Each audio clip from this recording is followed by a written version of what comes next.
When I was in year 10, I remember looking at this and I was like, what is this? This is like black magic. People come up with these numbers and they just have no reason. They're just like, yeah, but it works. Like, but why, okay? Now, Eddie has created things that will probably change education forever in at least some way. They're always going to charge you interest. You're going to say, oh, that's cool, I'll just pay a day earlier. And they'll say, ha ha ha, joke's on you, we'll just charge you interest earlier. It's difficult to understand, really, how someone in Sydney can influence thousands of people across the whole country. Remember, the length is X, right? Oh, you see it? You see it, right? And then you're like... We loved him to become either a doctor or a lawyer.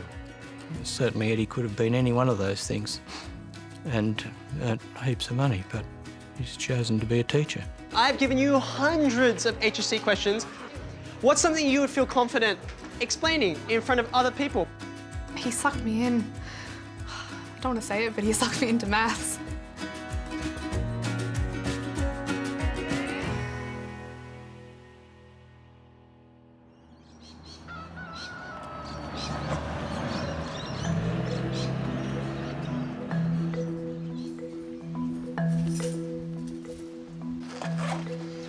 The thing that wakes me up in the morning and makes me roll out of bed is that every day I'm going to stand in front of 24 students.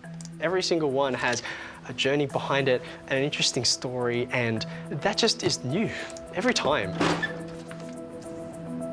This is my 10th year teaching, and I love my subject. There is a shortage of mathematics teachers. They're in high demand. Good morning, this is Eddie Woo from Cherrybrook Technology High School calling. How are you going? It'd be lovely to be able to clone Eddie Woo so that you had a range of him in schools.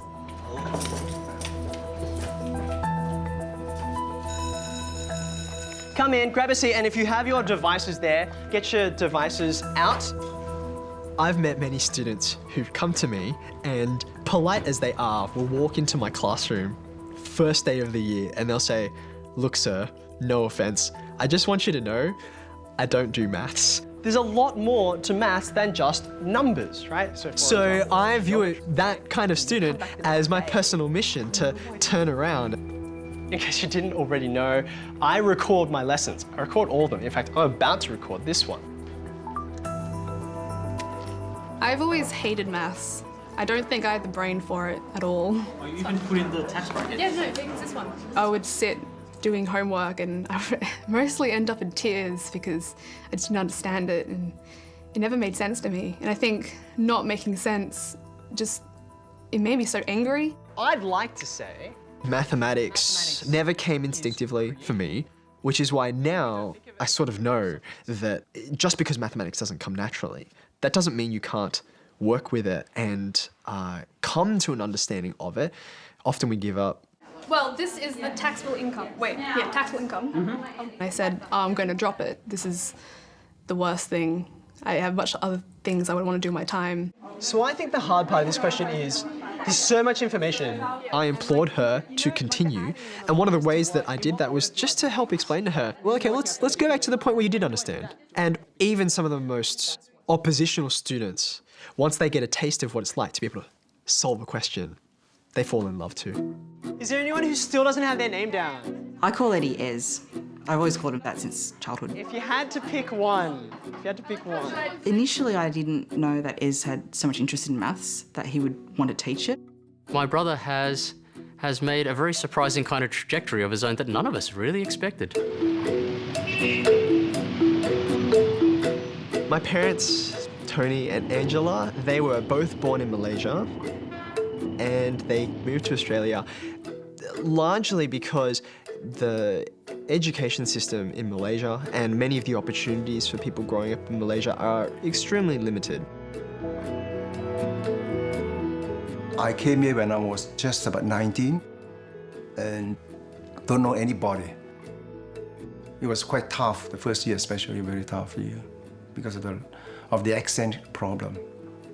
We couldn't understand, most of us, and the Faddingham, the Aussie accent. My mum did work when she was back in Malaysia as a newsreader. She could speak English fluently, also Cantonese, Mandarin, Bahasa Melayu, 16, 17 different languages or dialects. My parents sacrificed a lot to come to Australia because my mum was leaving a career and my dad was leaving his family.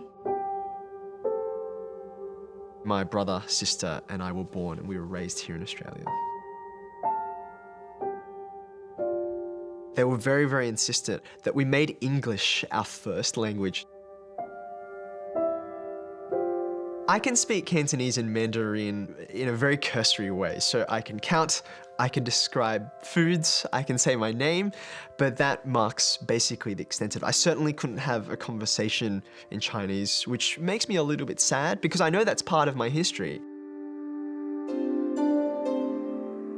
Them wanting us to speak English came back to them not wanting us to be singled out as immigrants, for us to be deeply a part of this culture, to belong here. Hang on, boys. When I go on playground duty, I go out and I see these hundreds of children running around, and I watch for the students who don't have a group of friends, or even the ones who do, but I can tell they're at the fringes. I think that growing up, racism was something which I definitely felt around me. In the late 70s and 80s, there weren't a lot of Asian families in our area, so to us, you know, we felt Australian, but we just looked Chinese. They're ignorant, they don't try and learn our customs or our language or anything else, and I think there's just too many of them.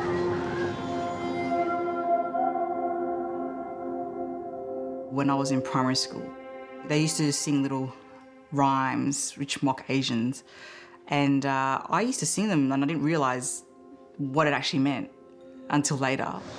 They're overtaken the schools. All the men, they carry pen knives and everything, and they go and bash up girls and rape girls and everything. I remember someone yelling at me down the street, "Ching Chong Chinaman," once upon a time, and I'd been called Gook. The people who I spent time with at school, you know, sometimes they would beat me up because I was little, because they could. There were days when I would not want to go to school because that was what I knew was waiting for me.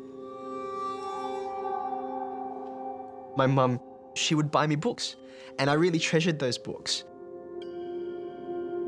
People in my class who didn't like me knew how much I loved those books. Sometimes they would find them and they would steal them, and I would find them out in the playground, you know, all dirty and covered in dust or ripped up. So that is a discrimination we suffered.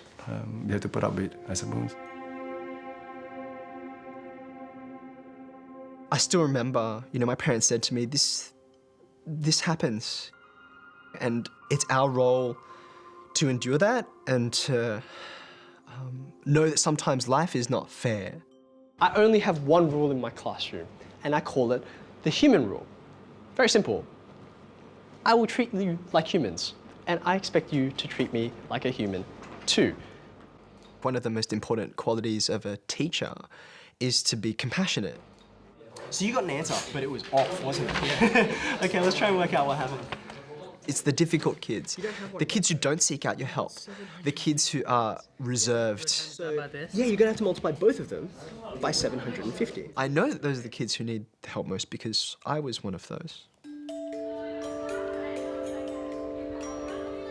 Mum and Dad put a lot of emphasis on education. They wanted us to study hard, which I think is quite common for migrant families. Out of the three of us, Ez went straight into James Roos High School, which is selective. James Roos is the cream of the crop for all students. My parents thought that they had struck gold. They had seen that other children who'd gone to selective high schools had come out and become the leaders of the world, the lawyers, the solicitors, the engineers, the politicians, maybe. These are the occupations that give you good incomes, so to speak, and also sort of more status. My brother then said, I am going to choose education. I want to be a teacher. And the air was heavy then. You really could cut the air with a knife. You really could hear a pin drop. We sort of said, we really look at each other and say, what? What is it doing? What is it, you know? They said, you know, why do you think we've come to this country for? What do you think was the purpose of us leaving behind all our families and our pre-established life? Did you think we came here for the weather or for the politics or for, what was it? Even though I could not understand that was so important to him, I just let it be, let him do what he wants. My mum was a little different. She said, Eddie, over my dead body. But Eddie stuck to his guns. I really wanted to do something which I saw my skills really lined up well with, and the more I thought about it, the more I realized this is the direction I want to go in. Not keen on maths? What's your favourite subject? Sport. That shape there, we call it a parabola, right? It's the shape that every single object makes when you throw it through the air. Like that's the path of like a ball. It's just one or two teachers that changed the mind of a child. Those sections are all related together mathematically. Mr. Best and Mr. Brown, they were the teachers that inspired him to become a teacher. Some mulberry trees growing in the chookyards. One of the deepest memories I have is of my agriculture teacher in Year 7, Mr. Brown. And the poultry Hilton. Yes, well, it is quite an establishment. We were walking down to the school farm, and he turned to me and he said, Edward, how are you today? And I kind of paused because I'd never been asked a question like that by an adult before. And I thought, is this a test? I just saw teachers cared for their students, and that made a really deep impression. A big part of being a teacher was to try and make the kids feel that they counted and they were important. And I feel like that's the thing which I gained from both of you now that I'm a teacher. It's a lot. Eddie always struck me as being a very enthusiastic student. But the last 2 years of high school, he went through that, all of the trauma of having his mother very ill in his senior years. I was in Year 10 when my mother was diagnosed with lung cancer. She was not a smoker. She was healthy in every way, was very fit, and so it came as a complete shock to all of us. She's not the type of woman who give up easily. She struggle and struggle. I have the distinct memory of lots of nights spent sitting beside the bed, 11 p.m., 1 a.m., 3 a.m., because she would need someone to be able, at a moment's notice, because when you can't breathe, you can't breathe, to be able to quickly act and help her and bring her whatever she needs. It had to be me because there was no one else in the family who could do it.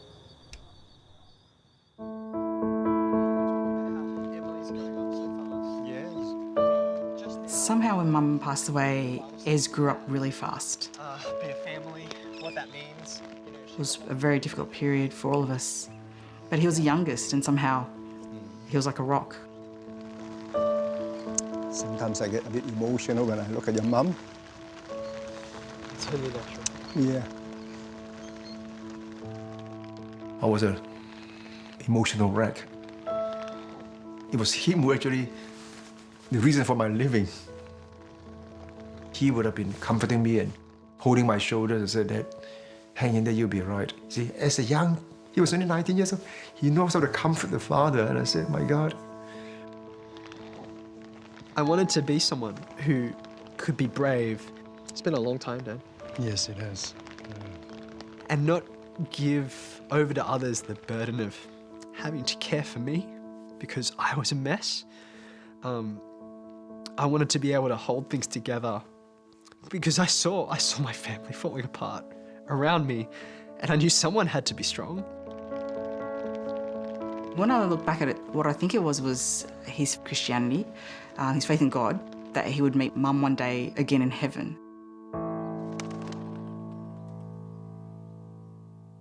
It makes Eddie the person he is today, having gone through the death of his mum. I think it's made him more empathetic to people who have an illness.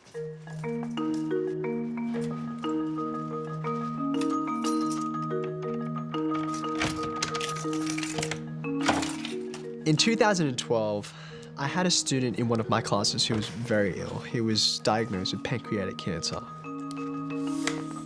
And he was away from school for huge chunks of time, getting treatment. I still had it as a keen memory how much of my later years in high school had been deeply affected by cancer and what that did to my education. And so I felt very personally that I should do something about this. And I came to that realization that actually we have technology now which can help with this. Why don't I just take my phone and then when my lesson started, I just hit record. So, 1, 2, 3 definitions. Now, segment notation relates to this middle one. All my other students noticed that I was doing this and they said, hey, what's that about, sir? And sure enough, they started to watch and they started passing the links for the videos to their friends in other classes. And then those students started to meet with friends from other schools. This is a complex number, and if I put them all together, I'll get another complex number at the end. Okay, I just need to... WooTube is honestly a lifesaver. I can't tell you how many times, like before maths exams, people would be on WooTube looking up videos for topics that they don't understand. And then as soon as they watch the video, they're like, oh, it makes sense now, I can do this test. I just need to manipulate it. Eddie Woo makes these videos free for anyone, and that's a real equality issue. The square of z minus 4. They're available for anyone, anytime, anywhere, and that's really exciting.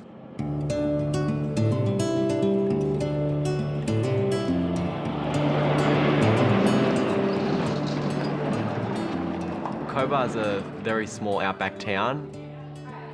Our population's around 5,000 people.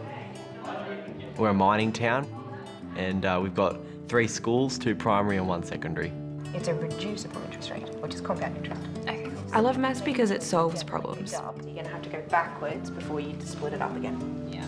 I had a really awesome maths teacher myself at high school, and I thought, yeah, I'm gonna go to uni and be a maths teacher. When you move it, you're going to be now dividing. So that should be on the bottom down here with your division. Really? One of my major problems with math when I was struggling with it was that I didn't understand the first steps, and that would cause a chain reaction with the second step, the third step, the fourth step. And your gradient is? 2/3. Yep. You know, it hasn't been my favourite subject, but I would like to go to university and maybe do some sort of a business degree. But, and I feel like some basic sound knowledge of maths is important there. We've just been doing practice questions. What are you doing with your Year 12 class? I'm trying to think of something interesting and exciting to do with them tomorrow. What I did was I set up the room with 4 corners, and I set up like a sort of mini whiteboard for each kid. It's hard to get teachers out here that might be a little bit different, so I might know 3 or 4 ways to explain a topic, but it hasn't clicked with a student. Can we walk through this for a second? Now, you've seen this before. I wonder if you... So I can bring that other teacher in the form of an Eddie Woo video. He can explain it again. Yeah, so there's a lot of equal signs there. We need some of them because it is an equation after all. I've just got the Wi-Fi, just Google it up saying simultaneous equations, Eddie Woo, and then it comes up. Takeaway 7 is 5. Cool. Yay, I can maths. This lady afternoon. I can use it at home. I don't need to travel or pay for it. It just removes those barriers that hold us back sometimes due to isolation.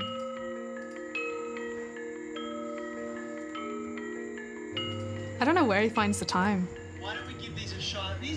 You talk to him and he's going, oh, head of maths, I've got to do this thing, I'm going to interview panel for another school, I got to upload this video, edit this, and I'm going to start making practice papers for you guys, and then, oh, my kid's sick, and I got to take him to the doctors, and I'm going, There's 24 hours in the day for you, right? It's not more. Whoops. Don't take the whole pile. All right, who's going to go first? He really works hard at making family time, and work life. What colour's that? Blue. Blue. Nathan, your turn next. When he gets home, he really prioritises time with our children. Jamie! You always win. I often am ribbed, sometimes out of good humour, sometimes not, about how teachers have lots of time off from school, and isn't that lovely to have so many holidays? If it's school holidays, you'll often find me at the hospital. I've heard of Ez and Mish having to go to the hospital in the middle of the night because one of the children have had like an allergic reaction or an asthma attack that was so severe. We'd like Nathan to eat lots of oats over the next 6 or 8 weeks. Then at some point after that, we'll do another upper endoscopy. There really could not be a better example of a family that has the full hand of allergic diseases. How's that going? He does still say, my tummy hurts. Studies show that if you are the Australian-born child of 2 parents born in Asia, as both Eddie and Michelle are, your chances of having eczema compared with children with 2 Australian-born parents are about double. And we'll get a scope organised and... Yeah. I remember my mum would send me to school covered in Band-Aids, maybe 7 or 8 Band-Aids across my hands because I would just scratch at them and they would just bleed. And my face would be all swollen and puffy because I was constantly scratching. There's such a strong genetic component. The Woo children really are sitting ducks for allergic disease. Emily is allergic to a long list of foods that includes milk, nuts and fish. Jamie, he has immediate type food allergies and eczema. Of Eddie and Michelle's 3 children, I would say Nathan is the most severely affected by allergic disease. At 4 months old, I knew something was not right. He had really bad eczema all over his skin. We had to get the nurses out every day to help us wrap his body like a mummy. When Nathan was between 9 and 12 months, he started losing weight. At 18 months old, he started vomiting randomly. Nathan was diagnosed with a very rare condition called eosinophilic esophagitis. Can you swallow? This is something which even many doctors haven't heard of. Very funny. Yeah, it's been a while since you had this one. The difficulties are every day for him. Eating itself has become a really difficult experience because when he was younger, eating was associated with an incredible amount of discomfort and pain. Just to squeeze food and drink down his esophagus. He was classified as failure to thrive, which means he wasn't growing because he wasn't getting enough nutrients. He's 6 and he weighs less than a typical 3-year-old. And if you put him in a room with 200 other children his age, he would be shorter than 199 of them. He's got Rex the dinosaur. That's Woody! Ham the piggy bank. I'm getting to Woody. It's a concern for me when I think about Nathan growing up, knowing that he's always going to be little. I'm a little nervous for him knowing that he'll always stand out a little bit because of his size. You probably like your toys too. Since becoming a parent, what they do when you leave the room. That's really coloured everything about the way that I approach my work as a teacher. Oh no, I can't bear to He wants the best for our kids, and in the same way, he understands that the parents of his students want the best for their children.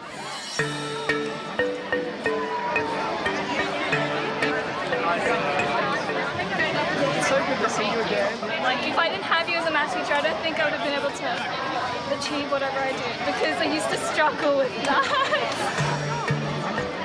Eddie's results are always really strong. We had a student last year who got 100, like literally 100 in their Extension 1 HSC exam, which is fairly unheard of. It doesn't happen. I can say, actually, in 2016, I taught this boy, and he got 100%. It's possible. Human beings can do it. So much goes on around him that celebrates the work that he does. I've literally never seen it go to his head at all. Now, our final teacher today from Cherrybrook Technical High School, where he's a maths teacher, but he's also an internet sensation. This guy is the Kim Kardashian of Australian mathematics teaching, as far as I'm concerned. This is Eddie Woo.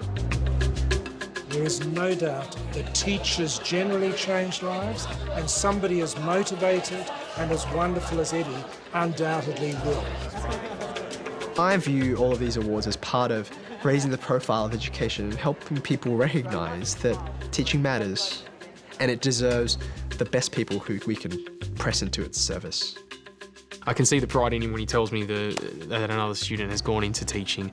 Teachers are talked about as knowledge workers. To be honest, I never really considered teaching maths until I had Mr. Woo as a teacher. When we develop a curriculum. I finished my HSC last year with an ATAR of 99.2.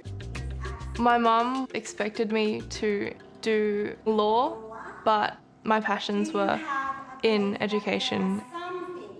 So there are definitely a lot of parallels between Mr. Woo's story and my story. Mum always used to teach me how to cut things properly, and I could never do it. When my mum was sick, we went through this stage where we wanted to get all her recipes down on paper. Sauce is one of the best bits. You have to have sauce. Yeah, exactly. This is the recipe book, family recipe book, and that's how we kept our culture alive, and that's how we kept Mum alive, basically through cooking. At least you can cook most of it. I can cook like maybe properly 3 actual dishes, including this one. From what she could make. Did you just? Eddie's mum not being around to see the kind of teacher that he is really sad. She would have been so proud of him. I'd like to think that she'd be proud of me. I really feel as though part of what it means to be a son in an Asian family is that honouring our parents really matters. I'm very proud, but I was afraid that I might be boastful. That was the only thing that I have to be conscious of. Sometimes people say, "Oh, your son is so famous." That is Tony's son. So I become well known because of my own son. The success that I've been able to experience, it's his success. It's the ratification of why he sacrificed what he had with all of his family and his security in Malaysia, why he gave all that up to come here. It was worth it.